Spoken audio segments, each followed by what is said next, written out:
Nicoletta, oggi ti leggo un racconto molto bello proprio vicino a un albero perché parla di paletti, di alberi. Quando ero piccolo adoravo il circo ed ero attratto dall'elefante che, come scoprì più tardi, era l'animale preferito di tanti bambini. Durante lo spettacolo faceva sfoggio di un peso, una dimensione ed una forza davvero fuori dal comune. Ma dopo il suo numero e fino ad un momento prima di entrare in scena, l'elefante era sempre legato ad una sorta di paletto conficcato nel suolo, con una catena che gli imprigionava una delle zampe.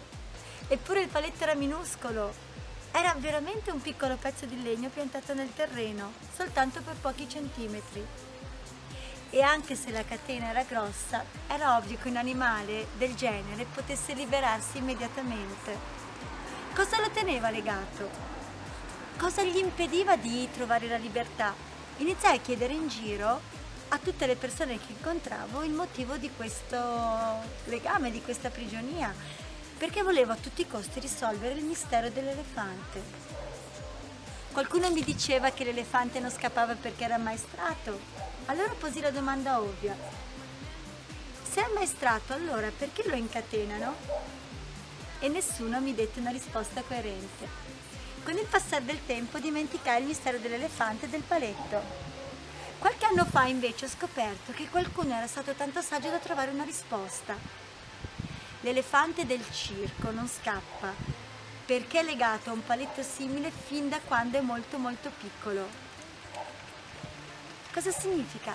L'elefante fin da bambino è legato al paletto e quando è piccolino, anche se prova a liberarsi, non riesce, perché comunque la sua forza, la sua energia, la sua capacità di strattonare la catena è inferiore naturalmente quando cresce.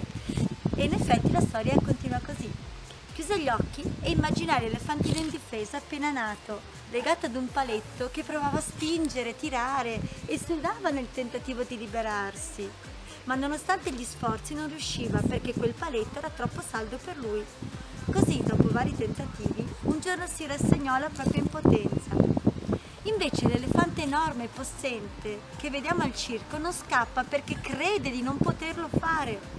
Sulla sua pelle, sulla sua anima è impresso il ricordo dell'impotenza sperimentata e non ha mai più riprovato. Non ha mai più messo alla prova di nuovo la sua forza, mai più.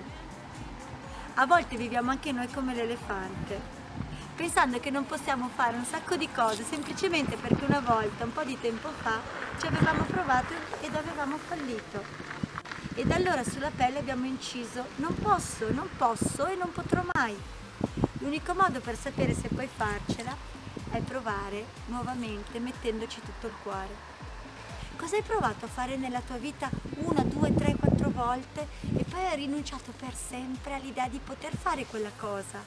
Quali sono tutti i paletti che con semplicità e con un batter d'ali puoi veramente andare a togliere?